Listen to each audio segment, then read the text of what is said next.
அதால பார்க்க முடியுது அது நம்மள ஏமாத்தி இருக்கு. என்னோட காசை எனக்கு திருப்பி கொடுத்துரு. என் பணத்தை திருப்பி கொடு.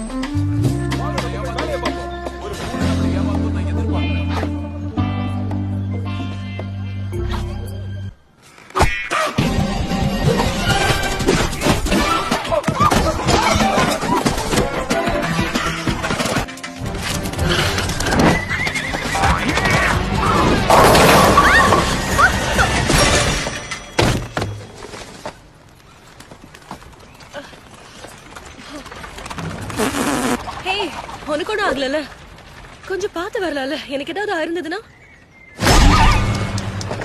அடிச்சு தூக்கிடுச்சு.